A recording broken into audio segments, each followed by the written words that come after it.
Good morning.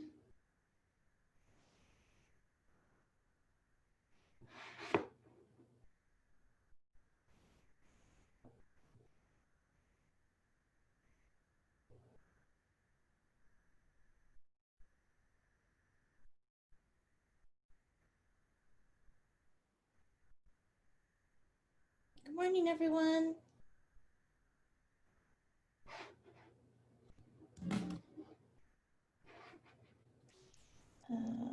Speakers, volume. All right, there, I think I can hear people now. Can you hear me? Good morning, good morning. Good morning. I've been having I was teaching math yesterday, and ever since I was on that call, it sounds like so lame because it was like fourth graders, was like 10-year-olds. I've been having issues with my speakers. I don't know what it is about teaching basic place value in base 10, but apparently it messes with your speakers. That's all I have to say about it's so weird. And it's like I have to keep going. I don't know. I don't know what's going on. It's very strange. How was everybody's week? Getting there. Good. Okay, good. Okay, so I think we'll just wait a little bit more time because we're waiting on Keith and Grace. Keith for sure, so. Okay. Do you all know each other, or shall we start with introductions? Because I don't know anyone except you. Oh, that's right. You weren't. This has been a weird week. Okay, so I am Celeste. I have not met Asha yet, so I hope Asha introduces herself next. Sure. Yeah, go ahead. Oh, fine. Hi, I'm Asha. I'm in Washington, D.C. I've been an organizer for the D.C. World AA Day conference I did it for like 5 years and then took a step back because it was becoming my life. But now I'll just be invested in a different way. Okay, sweet. Yeah. I'm a project manager by trade, so I'm not usually, I do a lot of UX stuff in my alternate life, but it is not my area of practice. I hear you. Okay, and then just so we're all on the same page, I believe you are here because you have an interest in partnerships, right? Yeah, I think like every year that I did organizing at the survey, most of my suggestions ended up being like ways to make money so that it could be spread to different cities. So I think that's why I'm here. No, that's cool. All right, let's see. Rupa, do you want to go next? Sure. I'm a faculty at Rutgers University, and in the MBS program, I'm the coordinator for UXD. I teach courses in UXD. Fantastic. That leaves you, Andrea. Yep, I'm Andrea from Switzerland. I've been a World IA Day organizer in Zurich for 6 years, and I switched to global now, and hoping to help make those changes going digital, and also, as Asha said, make more money to distribute. Yeah. And well, not necessarily make a lot of money, but get resources to make our event better. I think that's the right way of putting it. Yes. Okay, and so I think the important thing here too is we're in a weird transitory moment in history, in WIAD and otherwise. So Andrea is going to actually be at some point, I believe, taking over some extent Grace's role. So maybe we should actually start off, since you're here, with like some of like the goals that you feel you want to address for the upcoming year. And then we can kind of start like pick up from where we were last time, and just kind of get that as a point of generation. Okay, I'll try. I haven't really prepared this. Okay, sorry. Well, maybe it would be better if you just show the document that you made, because that's actually like a really good high level. Or was that Grace? I feel like that was you. It was me. Would it be possible for you to share it? Because I'm just in our weekend house and only on the phone, so I'm not really very All well right. Okay, hold on. I documented. Andrea, where are you located? I'm in Switzerland. Switzerland. Okay. Yeah. I knew it was Europe, but I wasn't sure where. Oh, okay. Yeah. Okay, I have found it. Hold on. And then I will do that weird thing where I pause and wait for you to tell me to scroll. Okay, I'm sorry about that. But maybe you could just show the at the bottom the summary that I Yeah. made. Here we go. Because I think that has the important points. And let me see if I can actually read this on my phone.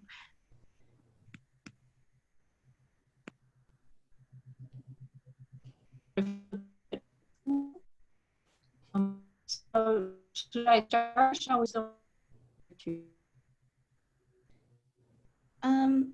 Yeah, I think you can just hit like the main points, but you're frozen a little. Yeah. Can you hear me? Okay. Yeah, I can hear you now. Okay. So World IAD Roadmap in a nutshell. Can everyone see that? Mhm.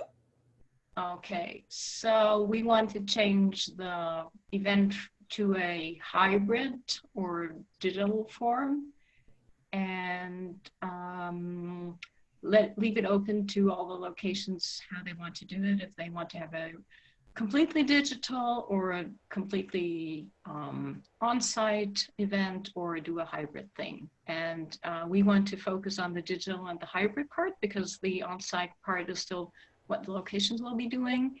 And we want to do pre-recorded talks and share them globally. I think, well, we can talk about that afterwards if that's a topic that we need to talk about in this round. Then have with the pre-recorded talks, then we need an infrastructure, and that's something that we need to find sponsors for. The global program of online events, that would be more like having a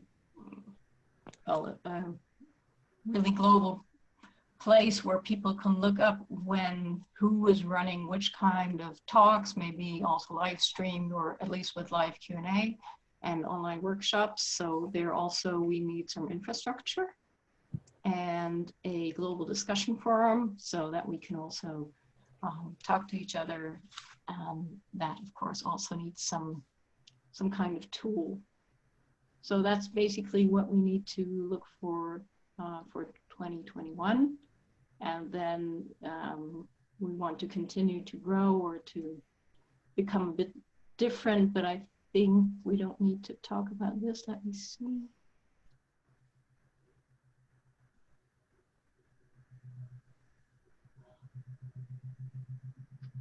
Yeah, I mean, basically it's that we want to actually build a resource library of talks over time so that the locations can use that and reuse that so that we also become more flexible and less tied to the one-day event. That I think we still need that event because it's motivating, it's good for publicity that you talk about one day and that you sort of get everyone together in that one day, but it also gives us much more flexibility to do things in the different time zones, and it could also be sort of staggered over the year that you could pick up on the talk and maybe watch together, be it on site or in digital rooms and discuss it maybe later on, and also benefit from the synergies that you can reuse talks that other locations actually initiated.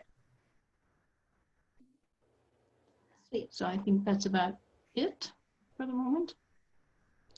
Yeah, so as you can see, we have a pretty ambitious what we want list for 2021. That doesn't mean that it's impossible, just means it's ambitious. With that, I've been doping around in Salesforce.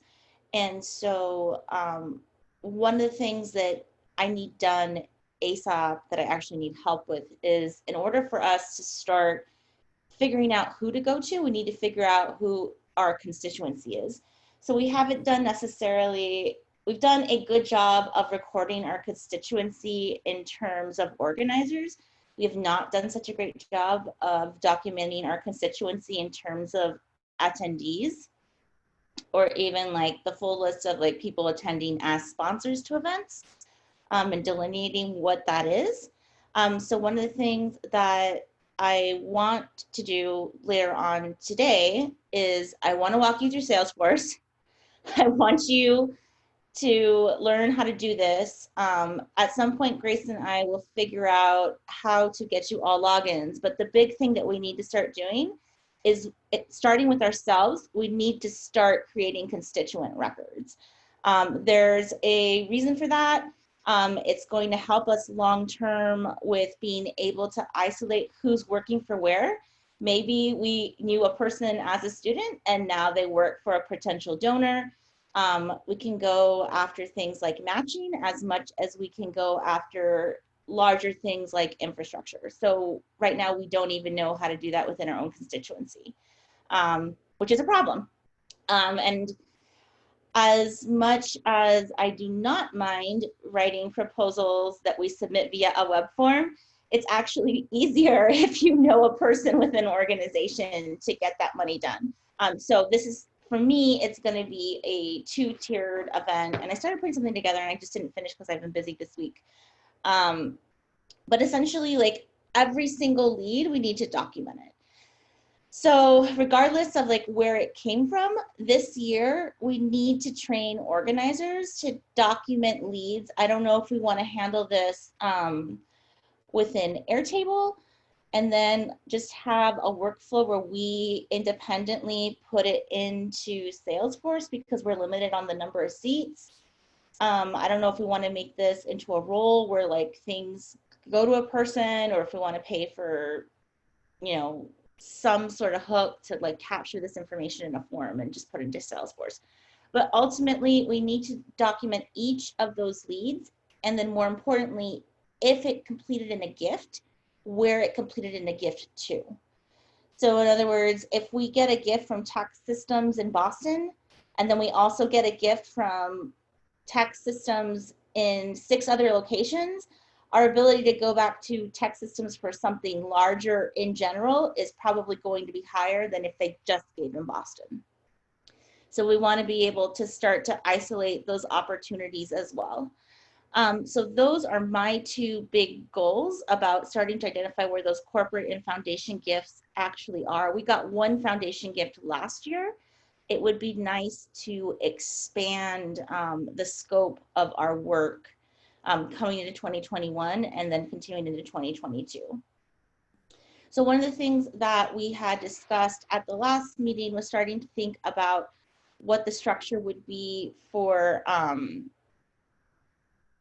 like how we would operate in terms of development, and then also starting to think about what that structure would be.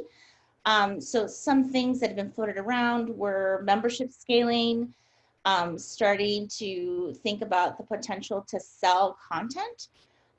So gated content versus non-gated content, and what that would look like immediately, and then also in the short term. And so we had 1 successful webinar before we incorporated, and that was something that Anita put together, but we haven't had one since. Right, Grace? Anita's was the only one? Okay. Yeah, so we were also looking at that, but then I'm also really interested in hearing specifically what you all came up with from the last meeting and in general in terms of developing some of those larger gifts, or the smaller ones as well. Let me add a little bit to the webinar. I was supposed to, in fact, do a series of them, but unfortunately everything folded. So I couldn't do, but we can still continue with that webinars. Okay. Can I ask a clarifying question? And Absolutely. sorry if this was covered previously, but I wasn't at the last one. What is the relationship between global and the locations then in this sort of global gift seeking world? So my goal for global gifts is to uphold the infrastructure. So if we go for hybrid, a smaller location or location that is just starting, it's going to be a lot more difficult for them to levy the use of things like their own Zoom account for a large number of people. It's going to be difficult to get different types of content or even speakers provided, particularly if they're in an area that doesn't have a very mature IA or UX kind of a scene. So, you know, it's starting to think and expand, you know, like how can we get these resources to create the infrastructure that enables and empowers everyone equally around those infrastructural items. But then it's also for me about starting to think long term about how we house the repo. So if we have all of this content that's available from all around the world, where does it live? How is it accessed? Is it accessed, like how is it accessed, more importantly, outside of just the individual events? So starting to open up the opportunity for different locations to carry on different types of educational practices throughout the year.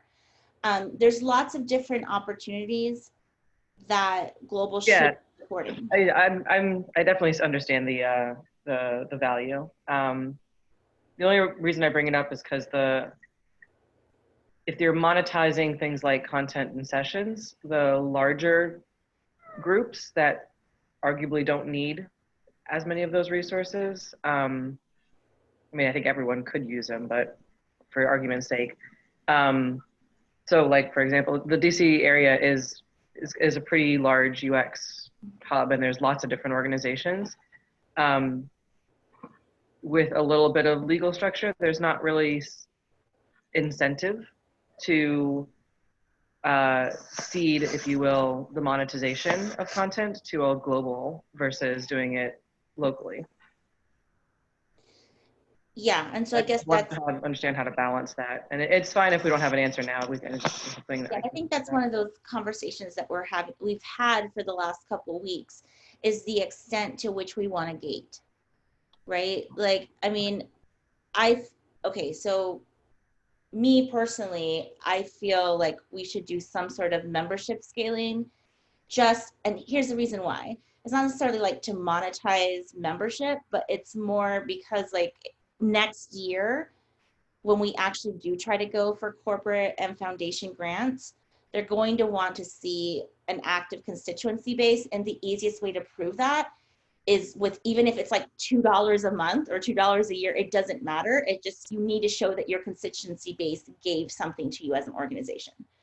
So like for me, like that's actually a larger focus this year, is building that up and making sure we have a record of every single person so that we can go and make that point.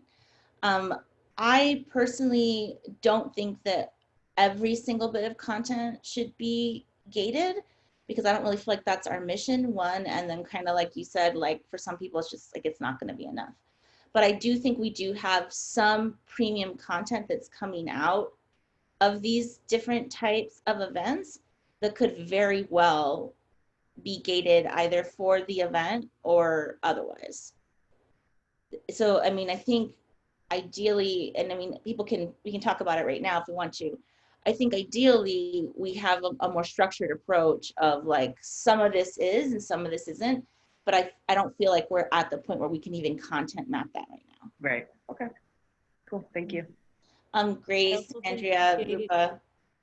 Gated content doesn't necessarily mean that it's monetized. It could also be used to make the event or a membership more attractive.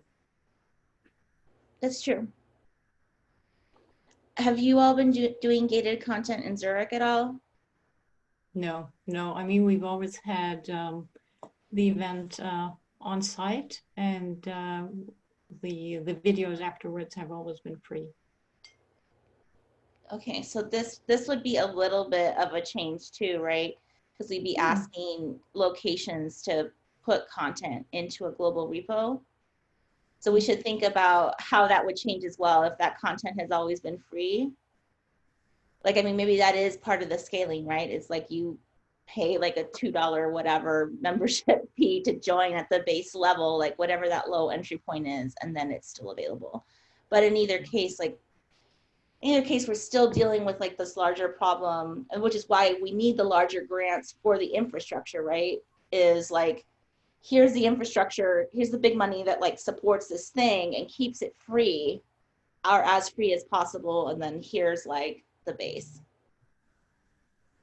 But then there's also the idea, not necessarily of getting grants, but of getting the producers of the infrastructure, the companies that run those things like Zoom or any kind of company that offers repos or something, that they could, as sponsors, give us the infrastructure for free, for instance.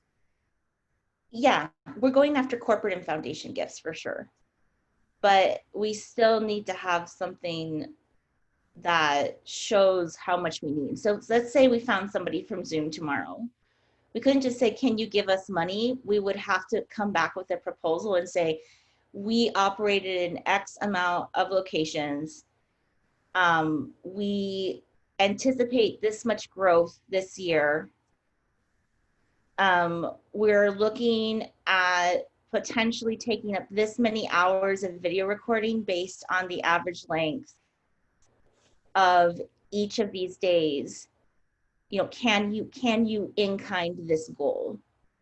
And if not, to what extent can you make it? So, I mean, for me, a lot of this is just like cleaning up data and figuring out how to make those proposals. We've done, I mean, again, locally, not at a global level, but we've had success in arguing for things like reach rather than membership. Okay. So like, average number of people viewing in person, like eyeballs on the information for sponsorship. So that's like, about 150 in person and, something like whatever the number is, I don't remember anymore, that we generally pull in online for the live stream, because DC typically does a live stream via YouTube. But the point about where the content lives after is very interesting, because so far everything has just been posted to YouTube from the DC location. So there's a channel that's tied to a Gmail email address, and it's all just there.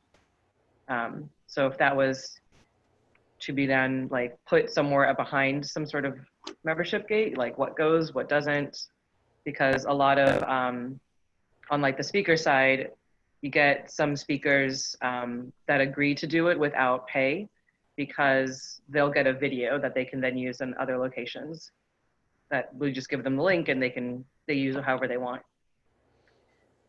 So some of those negotiations would change with this. Okay, thinking about it retroactively, do we need, because now what you bring up is a good point. Do we need to start reaching out to locations? Is this something that we need to send out a survey for immediately, to be like, approximately how much content do you have, and to what extent are you willing to give it to the larger repo? Because I mean, we're still going to have to ask these people for that, and that would also help us to kind of categorize or classify how much room we're going to need for this repo. Or are we only looking at content coming from 2021 forward? On the site? Yeah, people have been posting talks to the website, but the thing is, like, not everything is in a format that our Drupal instance currently supports. So like if people had like PDFs or things that are not on SlideShare, then their presentation slides aren't going to be able to be adequately presented. And then right now, the website only supports YouTube links, but doesn't support Vimeo or other ones. So if they, and that itself is also very annoying. So we need to figure out how we can get the website in a better shape to support all of that. I'm actually going to talk to Dan Klein from the Understanding Group next week because they started doing that repo, and I want to find out what exactly they've done, what their ideas were, because they did gather some metadata, but they didn't do I don't know how they did it. Like from our location, it's very patchy what they put in that repo. It's only certain years and not all of the talks. Also, not necessarily the most interesting talks. So I want to find out more about that. Yeah, I don't know about having. I mean, I think it's a good thing to actually ask the speakers if they agree to have their talks put in a global repo. And I would also, I think it's a good idea to have the past content as well, because it gives us a good basis and also gives a good basis for the locations who not necessarily don't have a lot of their own content. But so far, we've never had anyone who hasn't agreed to have their talk online, and they've never asked for any money for that. I mean, we've had deals with the keynote speakers that they came to Zurich. We paid for their flight and their stay and stuff. And the way that they got some revenue was by hosting a workshop, and there we asked for money. And I think that's something that we could also transpose to the digital world. But that was our business model, and everyone was fine with that. So in terms of the content library, TUG, the Understanding Group, did sponsor the development of the repo, but it was still up to the local organizers to upload things on the website to the repo. Okay. So that may be a reason why it's not complete, that there were only certain ones that were added and then the others that were missed. I also feel like there is another project here where we actually have to go and mine all of the different YouTube channels, about the locations, and so that we can slowly retroactively add the previous content there. That's a big project in itself. So if we want to do that, we could start putting together a project charter and get volunteers behind it. But it's also something that we'll need to help guide people towards in terms of defining what those tags are and things like that. That has always been a major pain point, is like, how do we even add things to the repo? What is allowed? And then how do we tag that information so that it's correct?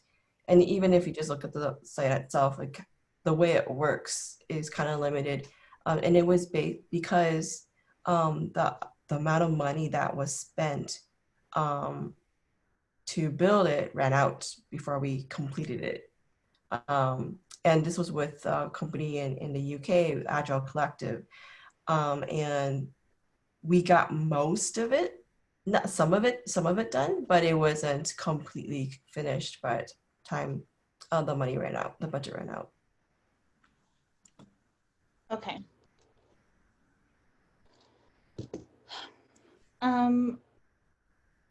So it looks like we're still kind of discussing, I don't feel like we have a consensus around the degree to which we want to just go ahead and start thinking about scaling of membership versus like not, or even like the whole thing around content. Is there anybody who wants to just take that piece and think about what we want to do with it? Because for me right now, it feels like there's a lot of things, right? I wrote down like, there's potentially work around creating like almost like a global contract that would have to get disseminated to every location organizer when they're looking for speakers, that would basically say, hey, we're planning on uploading your content into a repo. You know, do you consent to have it added, or do you, or you do not want it to be added to the repo? So something that like at least tells them like what our plan is.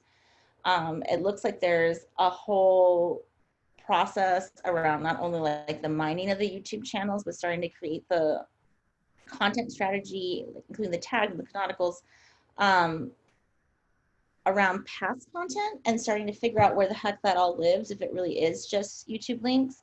But then it also sounds like if we continue to host them on the website, that we need some sort of documentation that gives instruction as to what, to how things need to be submitted, So that including, you know, something very specific about you need to have your conference slides in this format, and they need to be, you know, I don't know if it needs to be a specific sizing or whatever it is. It sounds like we need to give that information out to people as well, if that's like a known issue.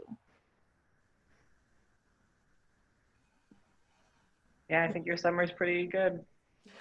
And it's a lot of work. This is all gonna be It a is lot a of lot, work. yeah. So I guess a thought that keeps coming up as we're talking, there's whatever we are intending to build, it needs to be built with the idea that the local groups, there is some sort of incentive to participate in all this overhead.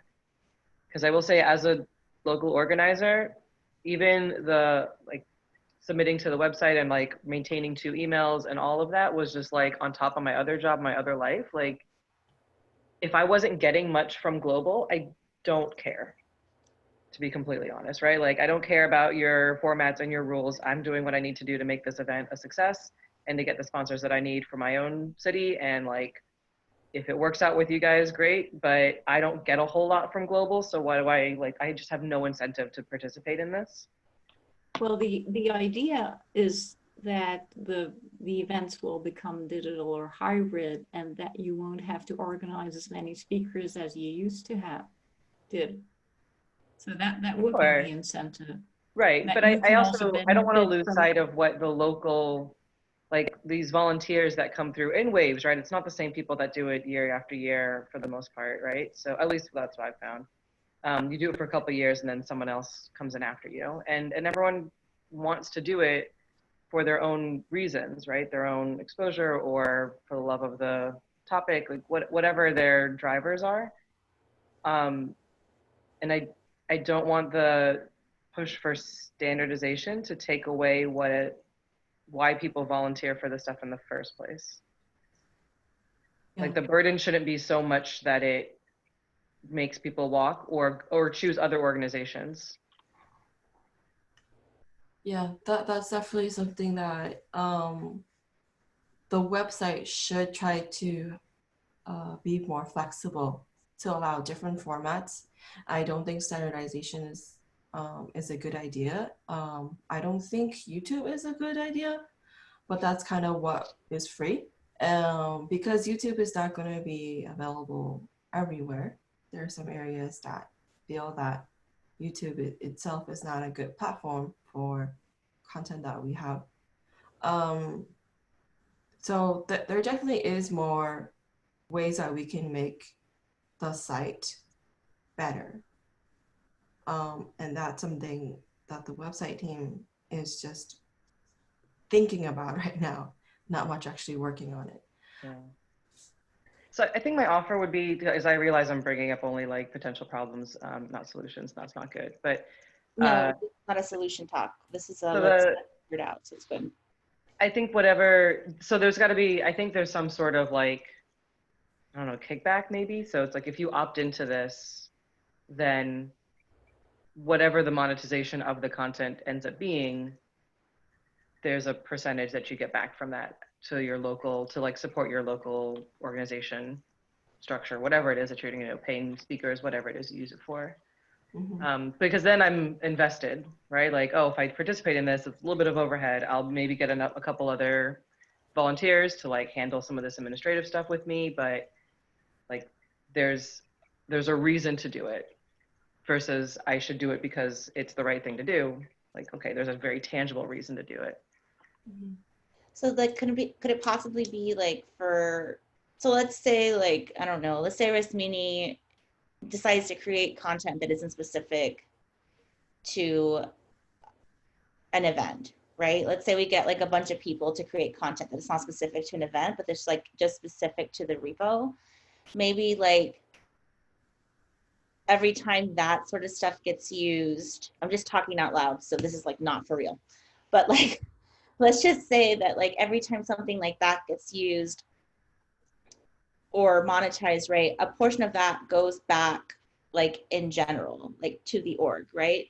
But then the other, like anything else that's like local, like any kind of local content you do, it might not be monetized at the same amount as that larger content, but maybe it always pushes back to the original location from which it came. Yeah, Right. So so like, in other words, it creates an opportunity, especially for locations that are growing, who just end up having like a really great talk that starts trending within the community, and also for like larger locations to potentially use it as a way to fundraise all year round. I'm not quite sure about that business model that Asha just mentioned, because I don't know about the other, we'll say, larger locations, but in Zurich, it's never been a problem to get enough sponsorship money together. So having the talks monetized wouldn't be an interesting incentive. So if that holds true for other larger locations who get sort of the more well-known speakers, then it's not really, well, it's like the wrong locations that get the money. Because they don't necessarily need it. They get the money from other sources. Except that right Each now, location could Zurich, opt to not accept it if you, I mean, if we have that, that could be an option. Like you're eligible for this if you choose to put it back to the global if you would like, if you don't necessarily need it. yeah, we could disseminate it back. I mean, the problem is that like the business model in Zurich may be working, but that doesn't mean that like Zurich is necessarily kicking back money to other locations that are just starting, right? Or that like they're necessarily in a position where they're going to have the same level of success. Because it could be based on a lot of things. It could be based on like, it might be the first event in a long time. It could be based on the fact that, you know, maybe it's in an area that just doesn't have a lot of UX maturity. I mean, it could be like a combination of factors. I mean, I think we should at least explore like kind of what that monetization might look like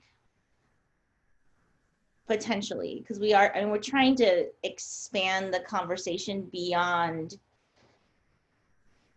just what's going on in like the Americas and Europe, I think, is ultimately the long-term goal.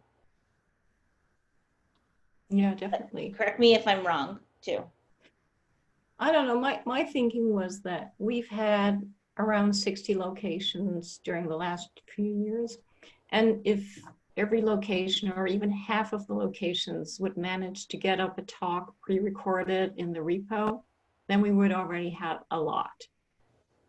So maybe I've been less worried about them having the incentive to actually put up talks there, because if you say select one talk that you find is really interesting for the entire community, it would take a lot of pressure away because it's not that much work.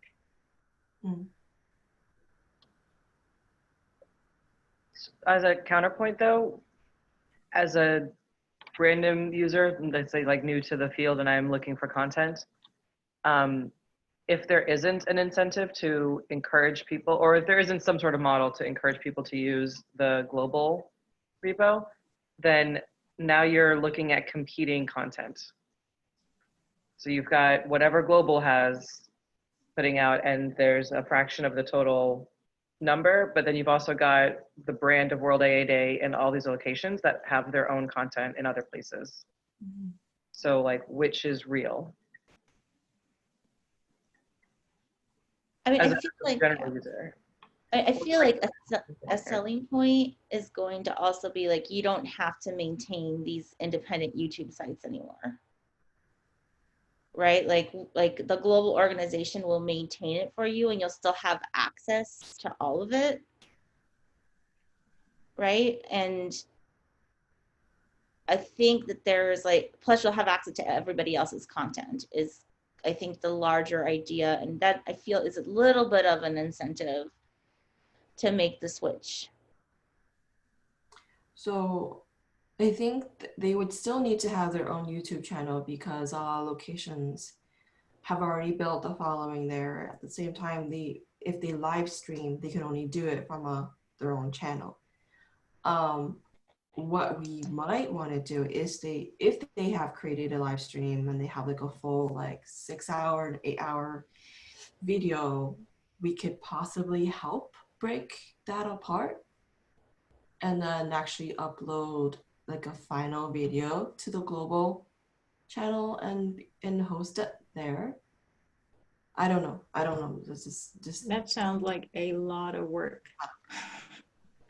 And we quit live streaming because of two reasons. One reason was that we had very small attendee numbers. And the other reason was that it was just too much work to cut the videos afterwards from the live stream and put them up on our Vimeo account. So we actually had a professional doing it for us, which was one of the larger budget,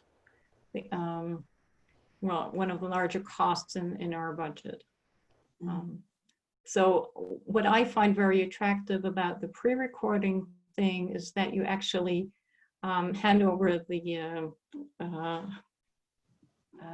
responsibility of the recording to the speakers, and you get the more or less finished videos. And yeah, I think what Celeste was saying, that it would maybe, if we had a global coordination of that, it would mean more work for global, but maybe it would also be possible to have funding for that, so that we could actually pay a person or some volunteers to help with that. So it would take off a lot of burden from the locations there. I'm sorry, I missed something with the pre-recording. So then are we proposing a model where we're like shipping out recording equipment to speakers? I don't, They have to I mean, figure it Grace, out. you know about that with the IAC, but I don't think that you should actually ship out equipment to them. They just do it so with their yeah. own. So now we've introduced a barrier for people who don't have the ability or don't have the equipment to do that themselves from speaking. So with the IAC, what they've been doing this past year is that the speakers would do either a Zoom recording of their own, of themselves speaking, and then they could use that as to submit a talk, a pre-recorded talk. And then we would do live Q&A through Zoom or through whatever platform they were using. So that's how they had pivoted from online to remote. Interesting. Rupa, Why don't we look into how TED Talk, how they do it? Because they have all these locals and then they have a global one, the main. So Well, it'd be their nice. TED Talks aren't virtual. Oh, I mean, they'll probably be now, but the like TEDx program, you mean, where they're Yeah, not yeah. at the main? They're Yeah. still, they're very, very high production costs. The TEDx Mid-Atlantic one here, I helped with a few years ago, and they are significantly more money than any World AAD I've ever seen. And there's like there's behind the stage, there's just like an entire AV production crew. Mm. Because I mean, that's the other thing is like, if we're talking into a question of monetizing recorded content, it's, I guess Well, maybe they require a lot of audience, people. But in our case, it is just an individual who is recording. So what we need is just a nice webcam and a microphone. That's all you need. Or I even understand. I'm just bringing up the like, if we're picking a path, we need to pick a path, and I understand that. Right. But there are costs to every path, right? And there's trade-offs for everyone. So if you're going to go into a self-recording model, then you have to accept the risk that people's very terrible laptop computer and like horrible audio and mic capture is going to be a reality, unless you account for that with, like, if you're accepted for a talk, you like do it with equipment we mail you when you mail it back or something of that nature, right? Like, there are ways to do it, and there are conferences I know of that have done it, but that, like, there's a cost. right? Yeah. Or you have to accept that you might get some video or might get some sessions that are great speakers, but it's a god awful pain to watch it because it's just terrible audio or something like that. Or the lighting is terrible. Like my lighting's not great right now, right? I wouldn't record myself with this setup. I think it actually has two parts. I mean, it has the technical part, and it also has the part of helping people, giving them tips or some kind of manuals or how to do it. I think that's a part that we could take over quite easily from the past experience that Grace and other people have had. One of the speakers at IAC published an article on how he did it, and I think there would be quite a lot of material out there that we could at least make the best of the technical setting that people have at home. Yeah. Yeah, so I'm not disagreeing with like anything that's being said, but like going back to what the small summary of like stuff that's come out so far, I think rather than like talking about it, like if we can just split up like very specific things, right? So like, just so you all know, what I'm doing right now is I downloaded all the stuff from PayPal, all the stuff from Stripe.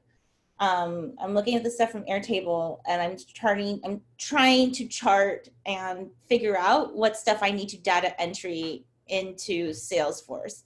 Initially, I had thought, oh, this is gonna be really easy. Like all the fields will map, and I can just clean up this data set and then do an import. And then I was like, one, there's not enough data to invest this much of this effort. Like either way, it's going to be effort, but like it's just like crazy because it's all these different systems that are architected in different ways. So that's what I'm working on, and I'm trying to get Salesforce set up. So I am like personally capped with just that aspect right now, and then trying to figure out how to start building that smaller constituency. Or the constituency records. What I need help with is from this committee is I need us to like take one of these items and just go research pros and cons, and the next time we meet, really be like, okay, the only two ways that this could really work would be like this.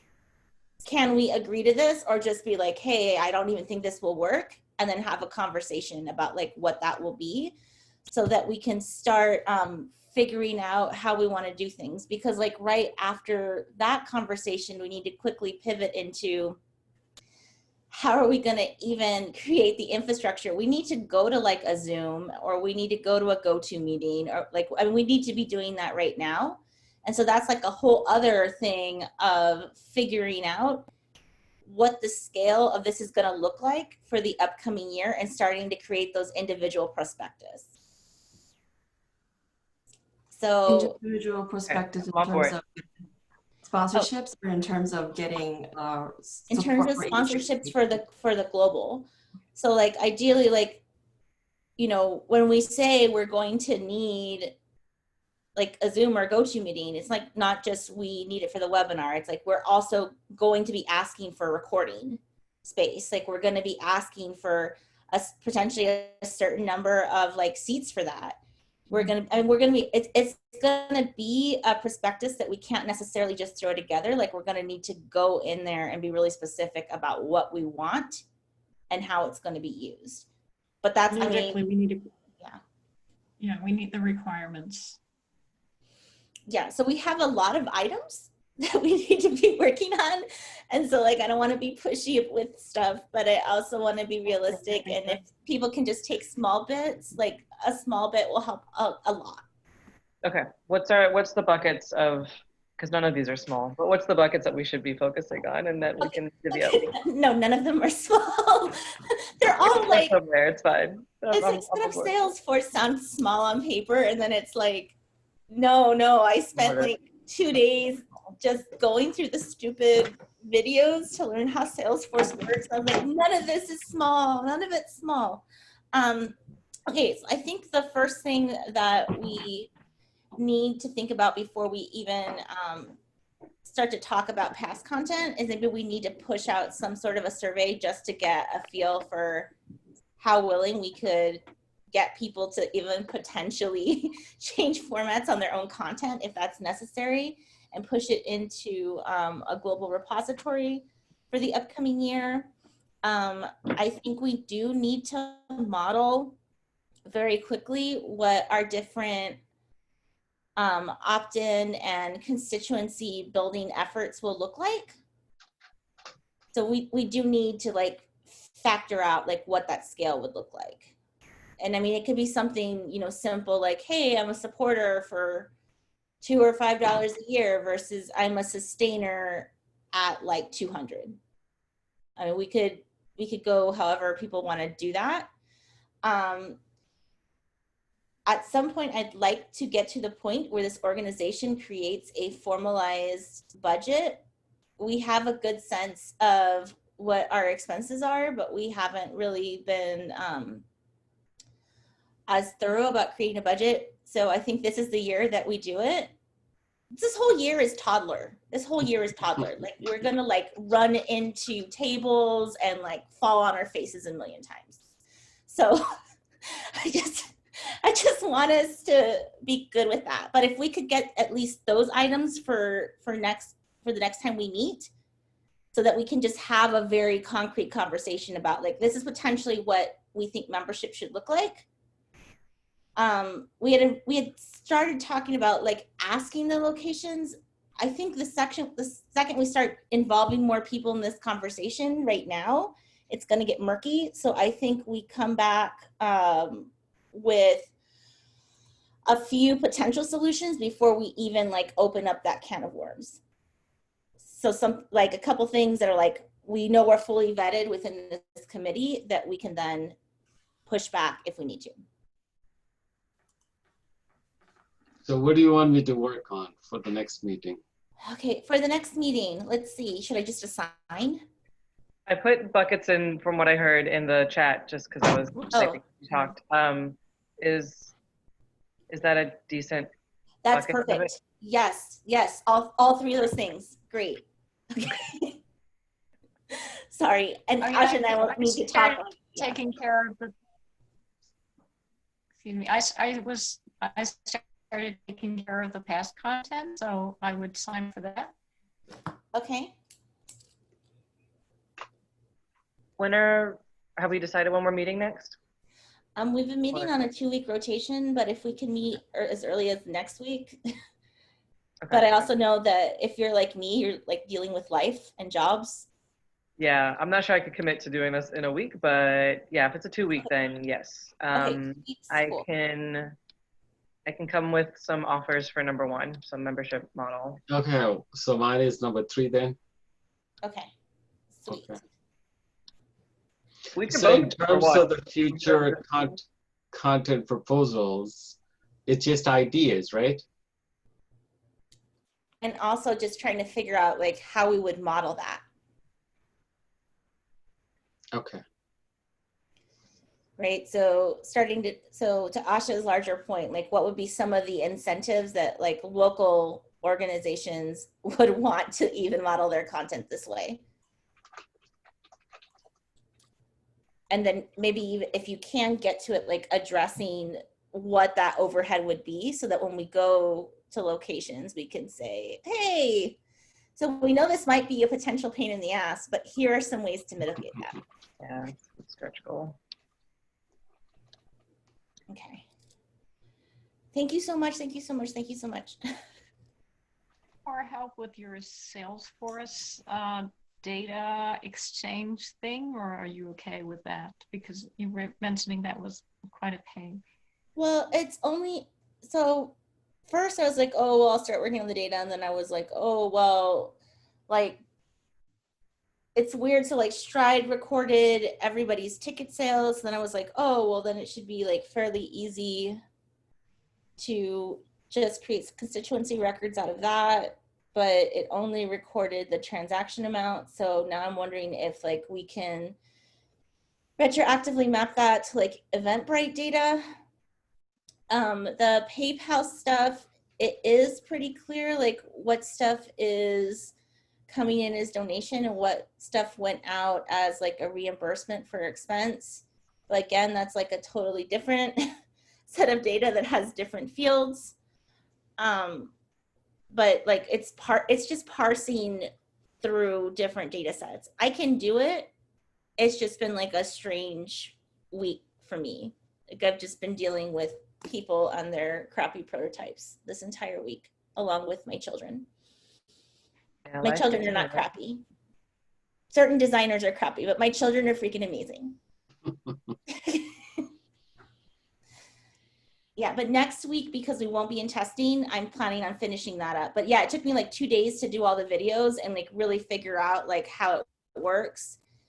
And I didn't understand like how they had like modeled things, but apparently there's 3 different models that you can choose from that are like out of the box without doing like any extensive customization. But that's not in those initial training videos. Because as I was going through the training videos, I was like, well, I really want to model it this way. And then I was like, oh, well, it's set up as householding by default versus like as individuals. So then like I had to like kind of have a conversation with myself about how we want to map our constituency. So, I mean, none of it is anything that I can't do. It's just, I actually had to like sit there and think about it. It wasn't like just opening it up and sticking stuff in it, as it turns out, as I kind of knew. For tracking, are we using the Miro board that I found a link to? Is that okay, Grace? Yeah, so I did some cleanup. Okay, that's why it's not working the way I thought it would. Okay, sorry, I haven't looked at this since I first saw the link. Yeah, so With a bunch of things that, like, updated. I broke this out into multiple boards. Wait, let me just share my screen so you can see what's going on. Can you see? Okay. So there's a landing page. Oh my God, there's IA. And then if you go to the finance one, there's a link to it. I broke these out into different projects. So you have all the finance stuff. So the first column is just the people who are working on things, and then the additional swim lanes are individual other things at buckets, right? And then we have backlog planned, in progress, and done. So those. So do we have access to this? Yeah, you all should be able to edit and add to this.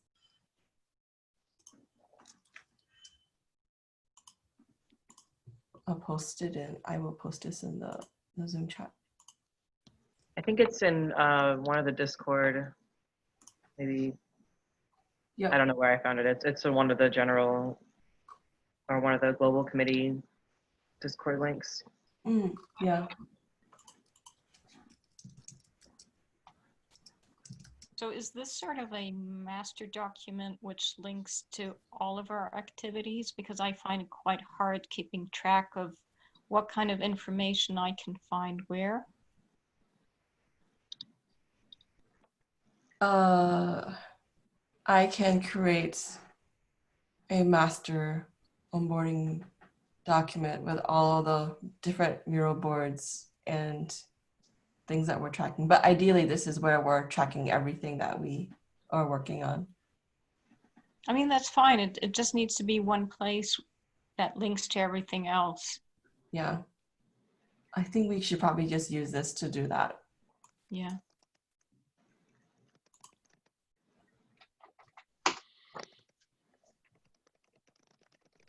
So do you pay for this? This is currently a paid account that I have, yes. Oh. So Well, I get it free for my students. Maybe Maybe, you have an educator.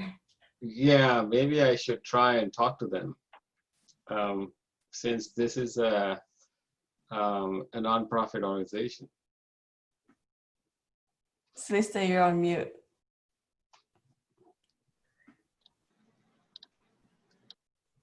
Do you want me to try to talk to them? Yes? Yeah, she says yes. Okay. Yeah. You're on mute, but we read your face very clearly. yes. We if we could do that, I mean, there's, yeah, at least internally for ourselves, but then at some point, yeah, I mean, it's such a great tool, and I feel like we need access to it. It'll be fantastic. Thank you. That's Oh, like very another, welcome. that's like a number 4 bucket, but there's like a ton of resources that as a official nonprofit you're at least eligible for, or discounts. I don't even know what all of them are. Okay, so yeah, that's a bucket. Another swim lane. I'm writing that down as like, yeah. What I mean, right now we're on like free versions of HubSpot and Salesforce, so.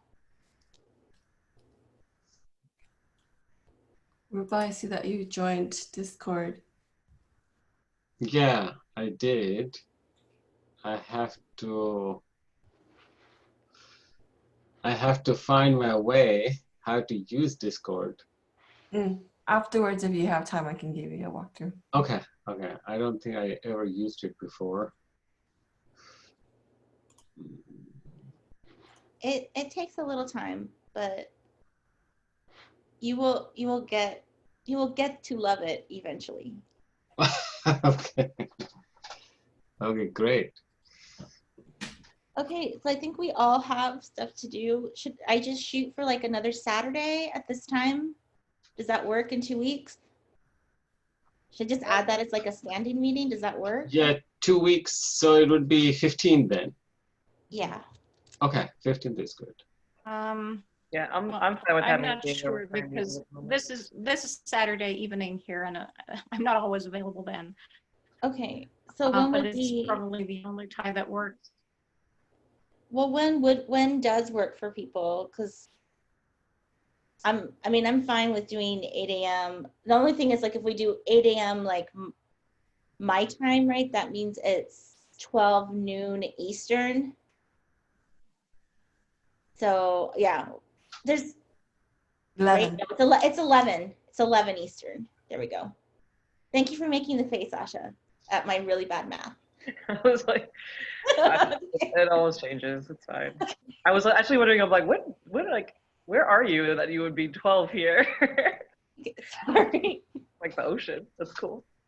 Yeah. So, yeah, I mean, would it be, because if we do it any later, then it's like 10 o'clock for you, right? Like if we do something at like 6 or 7 in the evening, then it's, wait, no, it's like middle of the night for you, right, Andrea? Is there a time that works other than Saturdays? It's just such a crappy day. Or we'll just stick with Saturday, and if I can't make it, I'll try to send you my information in another way. Okay. All right. If it works for everyone else. I mean, it does work occasionally. It just doesn't work every Saturday because I'm okay. Okay. I will set this for a standing meeting for every other Saturday. So 2 weeks, we'll just have it standing for now. We'll review it as it becomes less tenable. If it does become that. Okay. Cool. Okay. That's not the popular one, but I also don't, like, I have no problem on Sundays either. But I know Sundays tends to be a weird day for people. As long as it's not at 10 o'clock, my son's first communion group, that who knows if they'll ever have first communion at this point because of the pandemic, I host the call for the first communion group. So Sundays from like basically 9:30 to 11, I'm busy dealing with organizing stuff for 9 and 10-year-olds. Yep. Well, I mean, again, good for Saturday. We'll see how it goes. Just throwing it out there, because if Saturday gets busy, there is another non-work day. Even though Okay, it's so, but all right. Well, if we go earlier, that's, I guess, even worse. I mean, could you do like a later time East Coast on Saturday or Sunday? I mean, it's, oh yeah, no, the world is super scary outside. No one wears a mask, so I don't leave my house. So Right, that's exactly true. Yeah. I kind Until of the love COVID you right situation is there, I think I'm indoors, so I'm fine. This is hilarious because I also feel this way. Oh, I like live in a very high traffic area, and I'm like, what are you people doing? Like, why are you all congregating on the street? Yeah, so I'm willing to accommodate for Andrea, who is in Europe and can have a life right now. So you tell us when you can be. Yeah. Well, I All guess right. it's not something to laugh about. And it's we've had a lot more cases in the last few days, so it's becoming a bit scary again here as well. But for Yeah. the moment, we still have a almost normal life. I actually go to the office. Wow. I started a different job during this COVID time. I've never seen The Office. Like, I've just never seen what The Office looks like. You're gonna go in and be like, what? They won't even have the nameplate out because nobody was there to make one. Nope. Yeah. Nope. Okay, cool. Well, I will see you all in a couple weeks. Reach out to me via email or Discord if you want to talk to me or pick my brain or whatever. I'm around in the Cool. same boat at home doing my thing. Okay. I might crash, Grace, if you guys are staying on longer to do a little bit of a Discord walkthrough. I might Okay. Yeah. hang out. Okay, cool. All right. Well, I will talk to you all soon. And I am leaving the meeting, but I'm going to hand it over to Grace. Cool. Nice to meet you all. Okay. Nice to meet you. I'll stay here as well. Thank you, everyone, for the great work you're doing. Thank you, everyone. Look I'll forward talk to to you seeing you soon. again. Okay, bye. Bye. Bye, Suzanne. Bye-bye.